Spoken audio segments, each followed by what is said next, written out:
Hi good morning student. आज की class में हम लोग बात करेंगे क्लास 12 हिंदी मीडियम बायोलॉजी के चैप्टर नंबर 24 का टॉपिक है आपका ब्लड क्लोटिंग। ठीक है, रक्त का थक्का जमना या खून का थक्का जमना।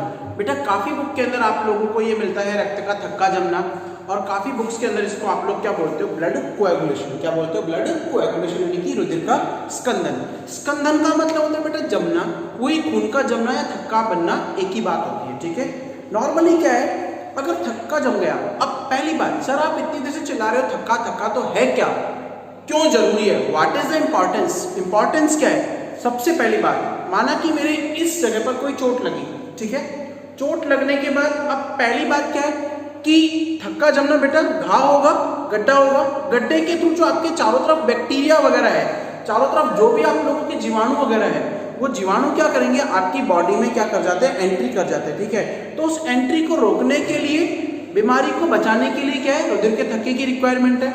दूसरी बात, आप लोगों का जो रुधिर का थक्का है वो क्या है, आपकी बॉडी से एक्सेसिव ब्लड यानी बहुत ज्यादा मात्रा में खून की कमी को होने से रोकता है। क्यों?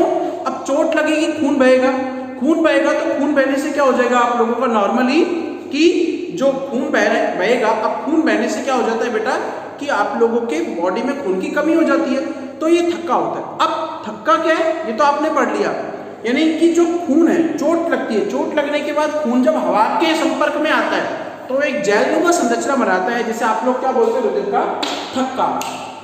क्रियाविधि किस तरीके से होती है वो सुनिएगा। मेन पॉइंट है आपका क्रियाविधि की, रक्त निर्माण की क्रियाविधि क्या है। हालांकि इसमें खून का तो इंपॉर्टेंस है भाई, ब्लड जो है वो जमा है, लेकिन इसके साथ काफी फैक्टर्स हैं, यानी लगभग 13 फैक्टर इस टेस्ट में काम आते हैं। कितने फैक्टर काम आते हैं? 13 कारक। कितने कारक काम में आते हैं? 13 कारक इसमें काम में आते हैं। ठीक है, और उसके अलावा थ्रोम्बिन, प्रोथ्रोम्बिन, इलास्टिन, आप लोगों के एल्बुमिन, सीरम एल्बुमिन, ये सारी की सारी प्रोटीन्स भी काम आती है। क्लियर है? फिर एक क्वेश्चन आता है कि रक्त का थक्का बनने में कितना समय लगता है, तो लगभग 6 से 10 मिनट, यानी एक ऐसी प्रक्रिया है जो 6 से 10 मिनट में पूरी हो जाती है। अगर कम समय में पूरी ना हो तो क्या होगा, कम समय में पूरी नहीं होने से बेटा क्या होता है, नॉर्मली आपकी बॉडी में अगर ये पूरी नहीं होगी तो उस केस में आप लोगों को क्या होगा कि खून जो है वो एक्स्ट्रा अमाउंट में लॉस हो जाएगा, खून का क्या है, क्षरण हो जाएगा, हानि हो जाएगी। ठीक है, अब ये क्रियाविधि जो है बेटा कितने चरणों में पूरी होती है वो सुनिएगा। इसमें नॉर्मली 3 स्टेप लगते हैं। कितने स्टेप लग रहे हैं? 3 स्टेप। पहला है प्रोथ्रोम्बिन को सक्रिय करने वाले कारक का निर्माण, यानी कि यहां तक की क्रिया, यहां से यहां तक का। तो पहला क्या है, प्रोथ्रोम्बिन को सक्रिय करने वाले कारकों का निर्माण, कारकों का निर्माण। ठीक है, प्रोथ्रोम्बिन को सक्रिय करने वाले कारकों का निर्माण। ओके, आई बात समझ में? तो प्रोथ्रोम्बिन को सक्रिय करने वाले कारकों का निर्माण हम लोगों ने पढ़ तो लिया, किस तरीके से होगा वो सुनिएगा। पहली बात, पहला स्टेप इंपॉर्टेंट है। माना कि कोई भी ऊतक जो उसमें चोट लगी, ऊतक में चोट लगी, अब ये थ्रोम्बिन प्रोथ्रोम्बिन क्या है, ऊतक है, ऊतक में कोशिका है, और कोशिकाओं के चारों तरफ क्या है, धमनियां, शिराएं वगैरह है, उन शिराओं में खून के साथ ही थ्रोम्बिन प्रोथ्रोम्बिन बहते रहते हैं। ठीक है, अब ये बह रहे, चोट लगी, आपको चोट लगी, चोट लगने के हमें पता है ना, हमारी बॉडी में अंदर नसें हैं, अब उन नसों के ऊपर चोट लगी, खून बाहर आया, तो खून बाहर आने के साथ साथ क्या होता है, ये थ्रोम्बोप्लास्टिन जो है चोट के साथ में बेटा बाहर आ जाते हैं। ठीक है, बाहर आ गए, अब बाहर आ गए तो अंदर हवा चली जाती है बेटा, हवा के संपर्क में जाने से जो आपके ब्लड प्लेटलेट्स है, पट्टिकाणु है, पट्टिकाणु भी बेटा टूटना स्टार्ट कर देते हैं। आई बात समझ में? पट्टिकाणु भी टूटना स्टार्ट कर देते हैं। ठीक है, अब पट्टिकाणुओं ने जब टूटना स्टार्ट किया और ये थ्रोम्बोप्लास्टिन जब बाहर आए, ठीक है, तो इनके अब ये थ्रोम्बोप्लास्टिन और पट्टिकाणु जब टूटते हैं तो ये क्या करते हैं, ये एक्टिवेशन करते हैं आपका स्कंदन कारकों का, एक्टिवेशन करते हैं आपका ये स्कंदन कारक, स्कंदन कारक 7 और स्कंदन कारक 10 का आप लोगों का एक्टिवेशन करेंगे, उसको सक्रिय करेंगे। सक्रिय करने के बाद, अब सक्रियकरण में मुख्य भूमिका किसकी रहेगी, कैल्शियम आयन की। मुख्य भूमिका किसकी रहती है, कैल्शियम आयन की।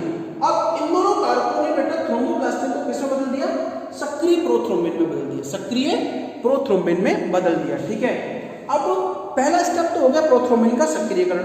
दूसरा स्टेप जो आता है आप लोगों का वो आता है बेटा प्रोथ्रोम्बिन का थ्रोम्बिन में परिवर्तन। प्रोथ्रोम्बिन का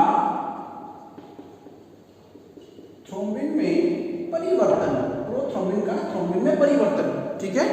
यानी अब ये जो प्रोथ्रोम्बिन है स्टार्टिंग फॉर्म में ये सक्रिय प्रोथ्रोम्बिन यहां तक तो बन गया, लेकिन अभी भी ये पूरा एक्टिवेट नहीं हुआ, अभी भी हम इसको निष्क्रिय फॉर्म में ही लेते हैं।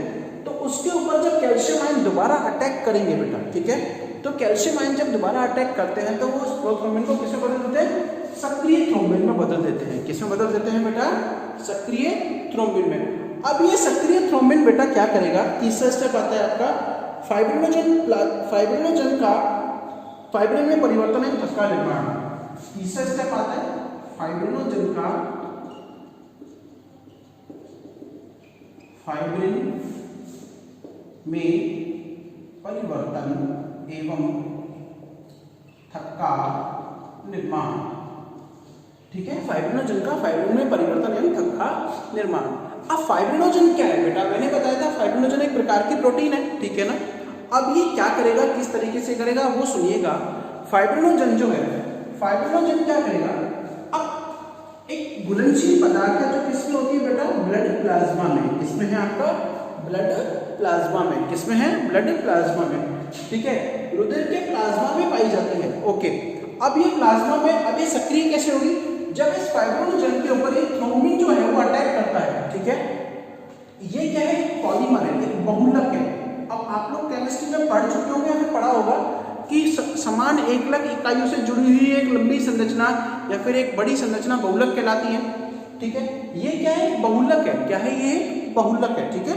अब बहुलक मतलब एक बड़ी, आपने मोतियों की माला देखी है, एक एक मोती जुड़कर एक पूरी माला बनती है, ठीक है। वो माला क्या है, बहुलक है ना बेटा। और मोती क्या है, एकलक।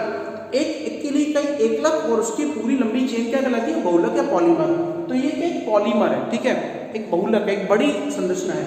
अब इसने क्या किया कि बहुलक टूट गया इसमें एकलक में, ठीक है, पतले तंतु रेशो में टूट गया। फाइब्रिनोजन प्रोटीन है, फाइब्रिन में हालांकि प्रोटीन है, लेकिन ये इस तरीके का पहले जाल था, जाल सिंगल रेशो में टूट गया, ठीक है। अब ये टूटा तो ये क्या है, जल में अघुलनशील है। जल में क्या है, अघुलनशील है, ठीक है। अब भाई ब्लड प्लाज्मा में और जल में अघुलनशील है, जो कैल्शियम आयन की उपस्थिति में आकर फाइब्रिन तंतुओं का जाल बना देती है। अब जहां पर चोट लगी, मानो यहाँ चोट लगी, तो इस जगह आप लोग क्या कर देती है, जाल बना देती है इस तरीके से। और उस जाल में आप लोगों की रुधिर कणिकाएं मतलब ब्लड प्लेटलेट्स उस जाल में आकर फंस जाती है, जिससे क्या होता है, आपका ब्लड के थक्के का यानी कि रुधिर के थक्के का निर्माण होता है। क्लियर है। अच्छा, फिर एक बार चोट लगने के पश्चात ब्लड का थक्का जमने में कितना समय लगता है बेटा, 6 से 10 मिनट। एक और बात, जैसे ही थक्का जमता है आप लोगों ने देखा होगा, भाई चोट लग गई, रेड कलर का खून आ गया, उसके बाद भी कुछ ना कुछ लिक्विड बाहर निकलता रहता है, उस लिक्विड को यानी थक्का निर्माण के पश्चात, अब थक्का निर्माण के बाद जो लिक्विड बनते हैं उसे क्या बोलते हो आप लोग, सीरम। क्या बोलते हो, सीरम, ठीक है। Thank you.